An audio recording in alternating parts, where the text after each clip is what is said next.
So now you've filled out your Psychiatric Advance Directive, both parts, the Healthcare Power of Attorney and the Advance Instruction for Mental Health Treatment.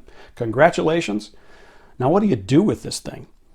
Well, let's make sure it's really completed first in a way that will make this a valid legal document. It has to be signed by 2 witnesses, and not just anybody can be a witness of your advance directive. There's a rule about that, and then it has to be notarized.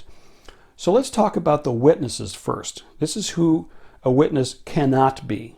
It can't be somebody you're related to by blood or marriage, out to what they call a 3rd-degree relative. So that means even your first cousins or your great-grandparents, if they're alive, they can't sign as witnesses of your Psychiatric Advance Directive.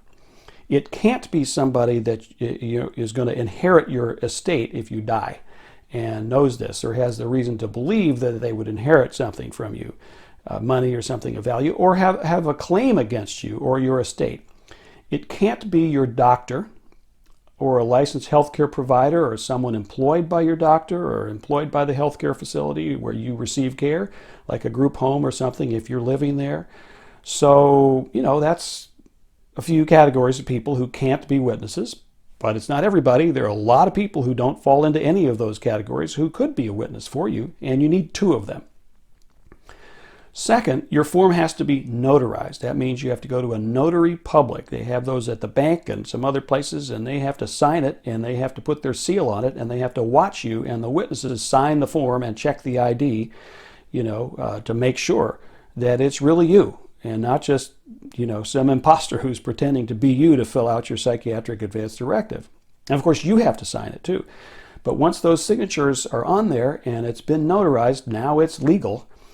And that's good, but it doesn't mean it's going to help you if nobody knows it exists when the time comes to use it, right? If you just stop there and you don't share it with anybody and nobody knows about it, you might as well just fold it up and put it in a bottle and throw the bottle into the ocean and hope and pray that somebody's going to find it, when you're in a mental health crisis. So good luck with that.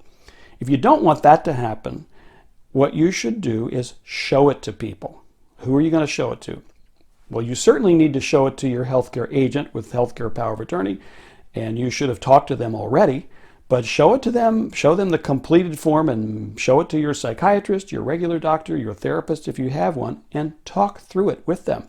Make sure they know what's in there and what you meant by it, and they have the chance to ask questions about it, if it's not clear what your preferences really are.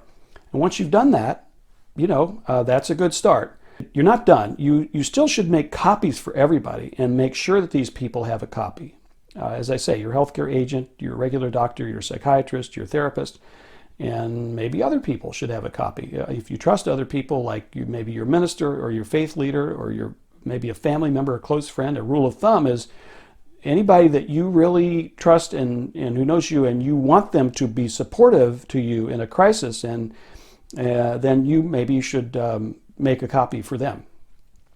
And really important, make sure you have a copy and you go and put it in the medical record of the hospital, or maybe more than one hospital where you'd expect to go if you needed to be in a hospital.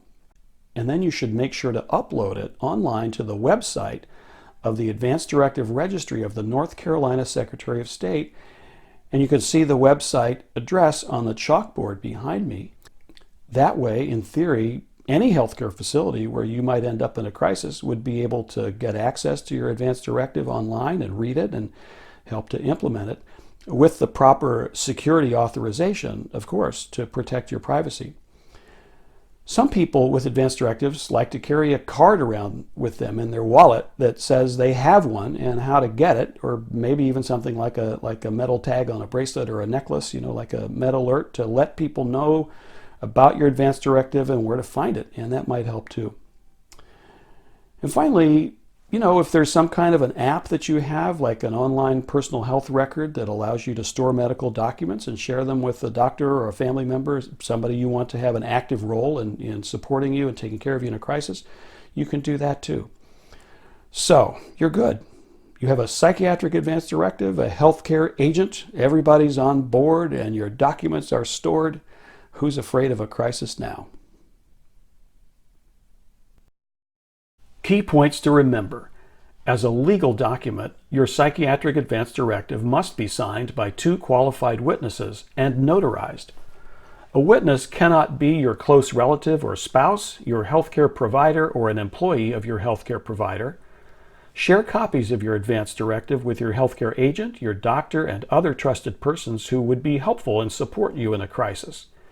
And file copies of your Advance Directive in your hospital record and online at the registry of the North Carolina Secretary of State.